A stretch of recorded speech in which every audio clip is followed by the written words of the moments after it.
Mesdames, Messieurs, bonsoir. Bienvenue à ce journal d'information judiciaire. Au sommaire de cette édition, le non-respect des engagements en matière de crédit bancaire. C'est le cas du groupe Ledia et de la RVA appelés à s'expliquer devant le tribunal de commerce de la Gambie. Invité du journal, Maître Mbouimbi Tanaï, il est bâtonnier national. Avec lui, nous allons parler du travail d'avocat, une profession libérale, mais aussi des critiques faites à l'encontre des avocats.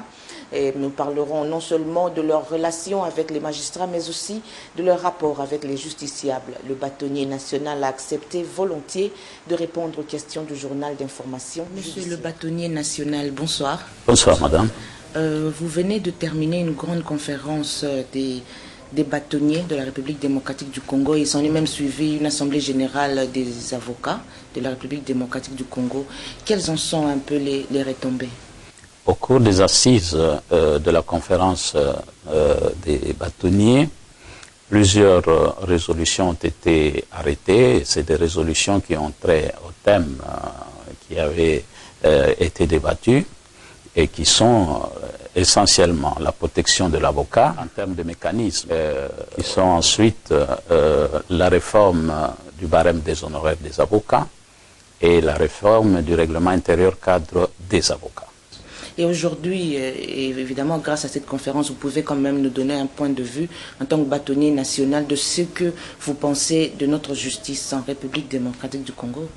La justice en République démocratique du Congo, comme vous dites, est un sujet assez délicat. Moi, je la situerai à deux niveaux. C'est d'abord à un niveau global, où cette justice ne rencontre pas toujours l'assentiment à la fois des gouvernants et des populations, mais il y a également un niveau pratique où cette justice déçoit carrément tout le monde dans les décisions qu'elle rend. Mais ce qui est grave dans notre pays, c'est qu'il n'existe absolument pas de mécanisme pour essayer de redresser le fonctionnement de la justice de tous les jours. C'est bien beau de pointer du doigt la justice en général, les magistrats en particulier, mais aujourd'hui, une opinion fortement répandue estime que c'est beaucoup plus les avocats qui ne respectent pas leur serment. Alors, ils font partie de cet handicap, de ce problème-là qui handicape un peu la justice. Qu'en pensez-vous? Oui, je suis tout à fait d'accord avec vous, madame. D'ailleurs, à l'occasion de la dernière entrée judiciaire, dans mon discours, j'ai eu à relever la part que prennent les avocats au mauvais fonctionnement de la justice.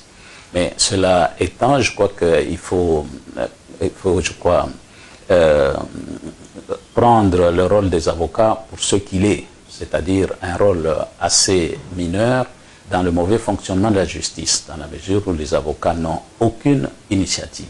Et à supposer qu'ils prennent des initiatives, c'est à ceux qui jugent qu'il appartient de relativiser ces initiatives, de les rejeter et même de les sanctionner lorsque ces initiatives rencontrent les prescriptions légales en matière des infractions de corruption. Certains magistrats, pas tous, estiment que c'est plutôt les avocats qui sont à la base de ce problème qu'il y a dans la magistrature, parce que les avocats, eux, sur leur répertoire, selon certaines indiscrétions, ils ont sur leur répertoire les numéros des juges. Alors pourquoi avoir des numéros des juges si ce n'est pas pour après les contacter, pour les proposer de favoriser tel ou autre client moyennant un paiement financier? Je veux vous dire, madame, que depuis que la justice existe dans notre pays, qui est devenu indépendant en 1960, il y a toujours eu des avocats. Et pourtant, cette justice a connu des moments de gloire, des moments pendant lesquels elle a fonctionné à la satisfaction de tout le monde. Donc, ce n'est pas un problème qui est lié aux avocats. Les magistrats diraient, selon vous, que les avocats corrompent le fonctionnement de la justice. Mais qui rend les jugements? Qui prend les décisions? Ce sont les magistrats. Je suis bien placé pour savoir qu'au niveau des responsabilités dans notre pays, quel que soit ce niveau, il y a toujours des gens qui viennent vous tenter, il y a toujours des gens qui font des offres, il y a toujours des gens qui vous font des propositions. Ça existe dans notre pays. Ce sont les et on ne peut pas le nier. Mais font des propositions. si vous permettez bien, à supposer que les magistrats ne fassent pas de propositions, à supposer que ça vienne des avocats, c'est-à-dire des cas type de corruption, il appartient aux magistrats de s'en saisir. Il appartient aux magistrats d'appeler tout de suite la police ou le ministère public pour se saisir des avocats et engager des poursuites contre eux. La réalité, c'est que, en principe, c'est la concussion de la part des magistrats qui impose des conditions aux avocats pour rendre certaines décisions favorables. À supposer que vous ayez raison dans ce que vous dites, ce sont les magistrats qui commencent, hein, si on résume. Mais est-ce que... Je n'ai pas dit ça, madame. Ce n'est pas les magistrats qui commencent. Nous sommes dans un système où c'est un imbroglio. Je ne sais pas qui commence, mais moi je dis qu'il appartient aux magistrats de refuser. Il appartient aux magistrats d'engager des poursuites pour ceux qui viennent tenter leur bonne foi en leur proposant des montants d'argent au titre de corruption. Mais bien évidemment, lorsque c'est la conclusion, il n'y a personne qui engagera des procès. Et c'est la situation que nous vivons. Monsieur le bâtonnier national, aujourd'hui, les avocats sont pointés du doigt parce qu'ils ont fait un serment d'accomplir leur devoir avec beaucoup de dignité.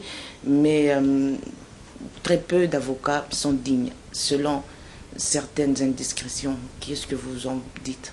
Ben, il faut vous méfier, madame, des indiscrétions qui ne se dévoilent pas.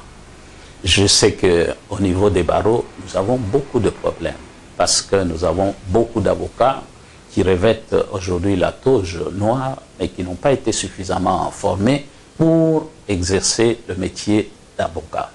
À ce niveau-là, la responsabilité n'incombe pas qu'à ces gens. Tant que les populations qui ont besoin d'avocats iraient chercher le fils du voisin, iraient chercher l'enfant du quartier, iraient chercher le neveu, il y a des risques. L'enfant du quartier qui est régulièrement repris sur le tableau. Hein, tout à fait. C'est justement votre responsabilité aussi. Parce qu'il y a des avocats qui ne prennent pas leur temps pour apprendre. 2 ans, c'est déjà un avocat qui est au barreau. Non, mettons-nous d'accord, madame. Dès le jour où l'on prête serment comme avocat stagiaire, on est avocat au plein sens du terme. Et on a le droit d'offrir ces services aux populations de notre pays. Mais il appartient à ces populations d'avoir suffisamment de discernement pour savoir à quel avocat confier leur dossier. Monsieur le bâtonnier national, dans d'autres pays, on fait signer à un avocat stagiaire ou pas, c'est selon, une attestation d'honorabilité avant de commencer, avant d'entrer dans la profession. Et je pense que même dans votre livre sur la profession d'avocat au Congo, vous avez évoqué cette situation, mais on sait que dans la pratique, ça ne se passe toujours pas comme ça. C'est-à-dire que c'est un document que vous négligez et c'est peut-être ça la cause aussi. C'est ça qui fait que vous ne poussez pas faire un bon choix des avocats qui ont une moralité irréprochable. Là, c'est un sujet délicat que vous abordez, madame. Alors, la situation depuis 1968 que les barreaux ont été organisés, c'est celle qui consiste pour les candidats avocats à produire plutôt une attestation de bonne vie et mœurs qui est dérivée par l'autorité de leur commune de résidence. Contrairement à ce que vous dites, cette pratique est toujours de mise. L'avocat, le candidat avocat qui constitue son dossier doit également y apporter un certificat de bonne vie et mœurs. Mais je crois que si le problème devait être relevé, ce serait au niveau de ce certificat de bonne vie et mœurs. En tout cas, à ma connaissance, je n'ai jamais vu un seul candidat avocat à qui la commune refuserait ce certificat de bonne vie et mœurs. Nous sommes dans un pays où les mentalités sont si laxistes qu'il ne viendrait à l'idée de personne de refuser de délivrer une attestation de bonne vie et mœurs. L'attestation de bonne vie et mœurs, à l'époque où moi j'entrais au barreau, ne pouvait être délivrée qu'aux candidats qui savaient produire un excès de casier judiciaire vierge. Or, aujourd'hui, le service du casier judiciaire n'existe pratiquement plus dans notre pays. Or, la carence de ce service fait qu'il y a des repris de justice qui peuvent se faire délivrer un certificat de bonne vie et mœurs et venir au barreau. avec comme conséquence qu'ils sont déjà d'une moralité corrompue et qu'on ne peut pas attendre d'eux qu'ils soient exemplaires comme avocats. Monsieur le bâtonnier, l'organisation judiciaire actuelle permet à un justiciable qui se sent peut-être victime d'un abus ou d'un jugement inique de traduire un magistrat en justice par des procédures que vous maîtrisez. Mais aujourd'hui, ce sont beaucoup plus les avocats qui sont à la base justement de ce frein, qui n'arrivent pas à faire sanctionner un magistrat. Peut-être on peut le dire parce que c'est un magistrat qui peut avec lui traiter d'autres dossiers, alors au détriment de ce premier justiciable qui se sent lésé, et l'avocat ne peut pas aller au-delà de cette procédure de prise à partie. Et qu'est-ce que vous en dites? Ben, je dis tout simplement que c'est des histoires. La procédure de prise à partie elle-même se fait en deux phases. Il y a une première phase où on juge sans la présence du magistrat mis en cause. C'est la Cour suprême et la personne qui se plaint, qui s'explique pour voir si les faits évoqués méritent réellement qu'on engage des poursuites contre un magistrat. Lorsque la Cour suprême de justice arrive à la conclusion que les faits ne sont pas suffisamment probants pour entraîner des poursuites contre les magistrats, on rejette la demande et ça s'arrête là. Donc il n'y a jamais eu de complicité. Si vous permettez, ce n'est pas l'avocat qui choisit que ça s'arrête, mais c'est la Cour suprême de justice qui décide. Et depuis 1979 jusqu'à aujourd'hui, je crois qu'on avoisine les 200 cas de prise à partie. Ce n'est pas normal. Avec des sanctions. Ce n'est pas normal. Oui, les sanctions sont là parce que la Cour suprême, lorsqu'elle condamne le magistrat, selon les textes que nous avons aujourd'hui, le magistrat est appelé à perdre sa fonction de magistrat. Parce que le président de la République... réalité, il y a des magistrats qui continuent à œuvrer malgré une sanction qui pèse sur eux. Ça n'engage que vous. Si vous avez des cas, il faut me les révéler. Et probablement que cela intéresserait les autorités politiques qui ont la charge de vérifier la régularité des dossiers des magistrats. Aujourd'hui, il y a un problème qui se pose, c'est le problème des barèmes des avocats. Généralement, les avocats ne respectent toujours pas ce barème-là et ils fixent les honoraires comme ça à la tête du client. Est-ce que c'est normal? Je ne dirais pas si c'est normal ou pas. Je dirais tout simplement que si cela arrive, parce que ça peut arriver, il vous appartient de saisir les organes de barreau. Parce que la loi a tout prévu. Les honoraires sont proposés par l'avocat et s'il n'y a pas d'accord entre l'avocat et son client, le client peut porter la contestation devant les organes de l'ordre et à ce moment-là, ce sont les organes qui fixent les honoraires que l'avocat mérite en rapport avec les prestations qu'il a fournies à son client. Pourquoi vous maintenez ce barème secret, caché? Pourquoi vous ne publiez pas dans un journal, par exemple, pour que tout le monde soit informé que pour telle affaire, pour telle situation, l'honoraire est fixé à tel montant? Pourquoi c'est si secret pour vous? Alors, je voudrais ici vous demander de changer d'opinion, parce que le barème n'est pas du tout secret. Ce barème est normalement à la disposition de tout le monde. Il suffit que vous vous adressiez à un organe de l'ordre et vous pourrez obtenir ce barème. Pensez-vous vraiment que si on publie le barème dans un journal aujourd'hui, ceux qui viendraient dans 10 ans retrouveraient ce journal? Je ne pense pas. Lorsque un client s'adresse à un avocat, le client est le premier à savoir que les services de l'avocat doivent être rémunérés.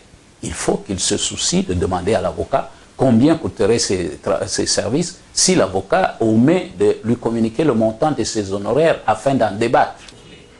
Monsieur le bâtonnier national, aujourd'hui, il y a une nécessité de poursuivre pénalement les avocats qui se méconduisent, mais encore que ça, c'est tout un problème parce qu'il faut négocier avec le Conseil de l'ordre, parce qu'il y a des avocats qui sont des intouchables, paraît-il.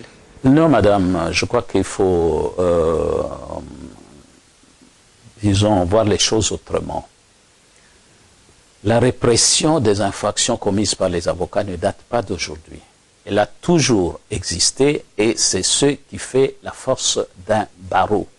Il faut que le barreau soit en mesure, toutes les fois qu'on dénonce l'un de ses membres comme ayant commis des infractions, il faut que le barreau, disais-je, soit en mesure d'ouvrir un dossier de poursuite et d'aller avec ce dossier jusqu'au bout de la sanction s'il le faut.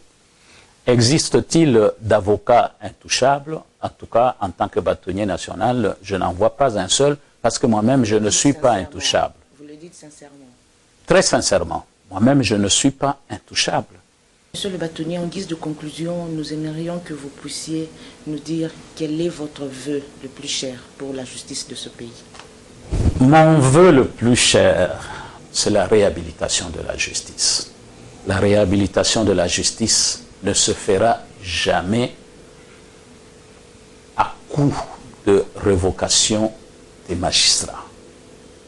La réhabilitation de la justice doit se faire au niveau des magistrats. Non pas parce que tout d'un coup ils deviendraient des saints, mais tout simplement parce qu'on ferait planer sur eux une épée de Damoclès. C'est cette épée de Damoclès que nous attendons. C'est quoi l'épée de Damoclès? L'épée de Damoclès consiste à surveiller le travail de chaque magistrat, à revenir à une cotation objective du travail des magistrats, à revenir à la pratique qui veut que ne soient promus que les magistrats méritants en toute objectivité, à éviter de faire gravir à des magistrats des échelons de grade qui ne méritent pas. Vous semblez oublier dans votre vœu les avocats qui sont aussi... Je vais y arriver, madame, à moins que vous soyez très pressée. Il faut donc qu'on puisse sanctionner les magistrats quand c'est nécessaire.